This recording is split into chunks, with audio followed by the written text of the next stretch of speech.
おはようございます。めぐみ太一です。今日はパターヌユ生パスタを紹介したいと思います。このガレンチュール、フリカッセなど煮込み料理には最適なガレンチュールの一つだと思います。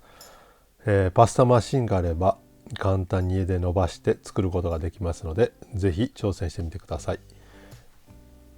それではパターヌユ一緒に作っていきましょう。詳しい分量はまた概要欄に書いておきますので、そちらを参考にしてください。今回は量が少ないので手で混ぜてからあとパスタマシンで伸ばしました。量が多ければロボクープ、キッチンエイドで混ぜてください。今回使っている卵は M サイズです。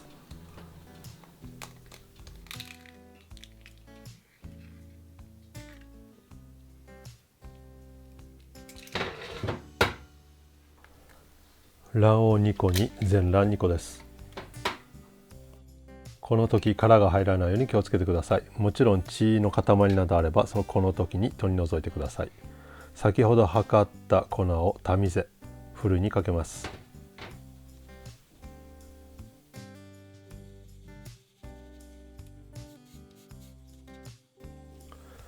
ふるい終わった粉の真ん中にくぼみを作って、そこに先ほど用意した卵を入れます。分量の塩を振って、まずは指2本だけで混ぜていきます。周りの粉を崩していきながら卵とあえていきます。この指だけを使って混ぜる方が手を全体汚さずに混ざりやすいです。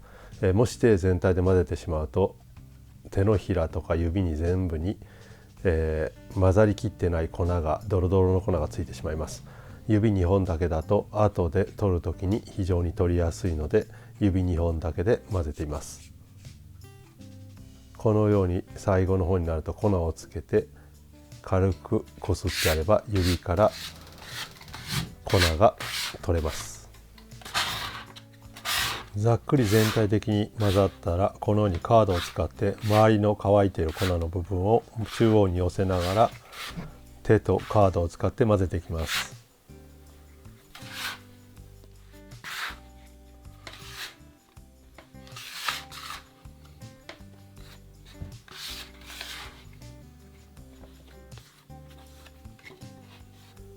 このぐらいまで粉全体に水分が行き渡ったら、あとは手でこねていきます。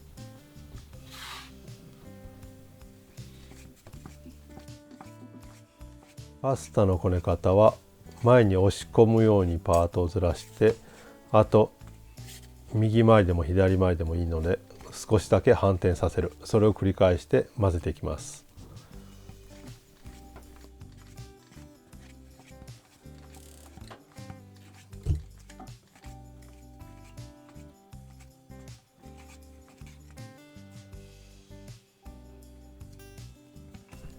このように全体的にしっとりしてきたら冷蔵庫で2時間休ませます。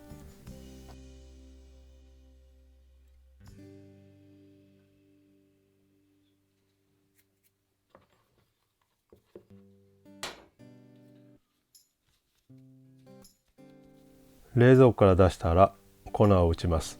粉を打ったら適当な大きさに切ります。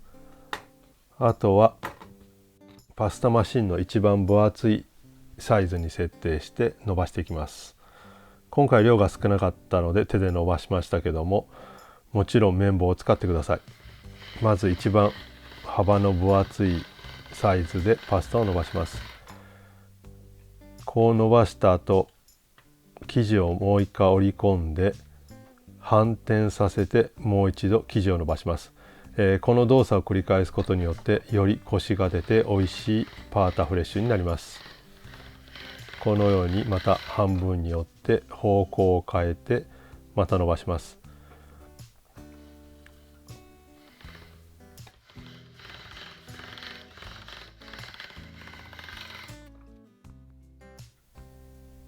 このパスタを繰り返して伸ばす目安ですけども、表面がだいぶつるっとしてきたら、いい感じにグルテンが出てきている証拠なので、ここからはサイズをどんどん薄くして伸ばしていきます。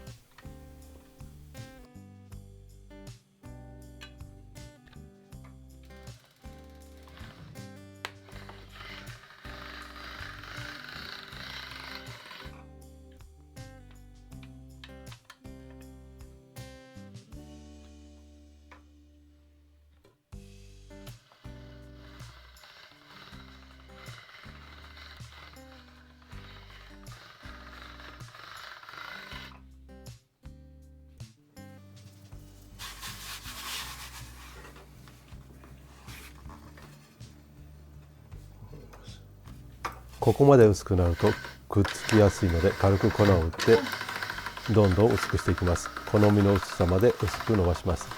ただ置いている間に多少縮んで厚さが戻りますので、それを考えながら伸ばしてください。あとこの時にあまり乾かしすぎてしまうとひび割れてしまって表面がザラザラになってしまいます。なのであまり乾かさずに手早く伸ばしていってください。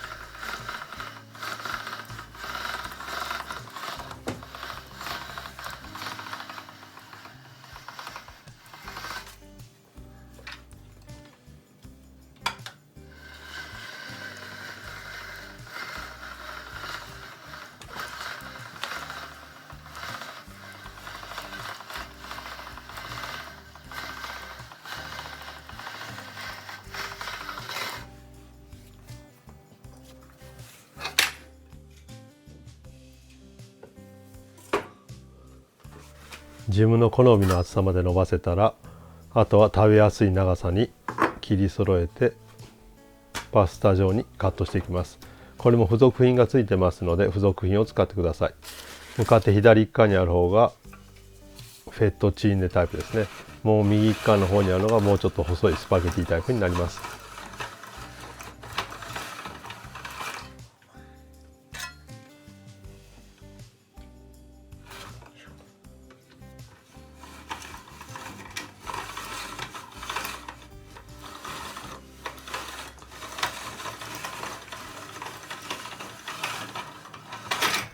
このように切り終わったら軽く粉をしてしばらく乾燥させます。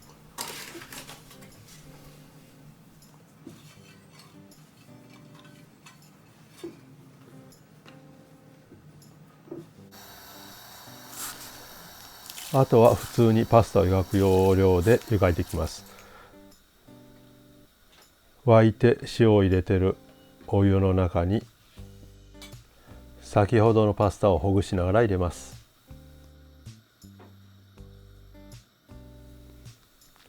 あとは沸くまでの間ちょくちょく混ぜながら火を入れていきます。もちろん沸くまではずっと強火です。今回厚さにもよると思いますけども、だいたい5分ぐらいのキュイソンでした。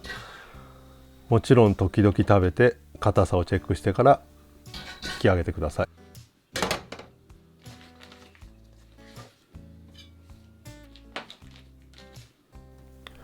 茹で上がったら茹で汁少しとパスタ、あとそこにバターと美味しいオリーブオイルを入れてモンテしていきます。モンテという作業ですけども、ちょっと残っているキュイソンですね、パスタを火入れた茹で汁とバターを乳化させてパスタの周りに絡めるという作業になります。モンテオブール、もしくは、バターでリエしていくという感じになります。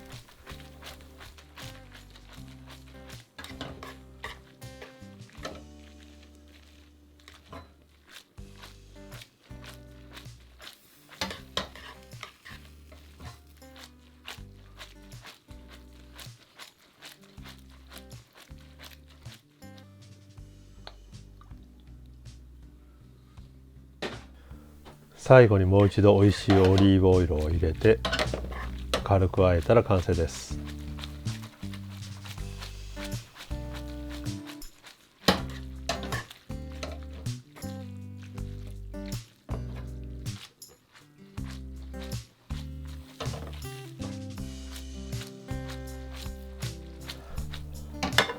あとはこのままフルシェットに巻きつけて温かいお皿に盛り付けて完成です。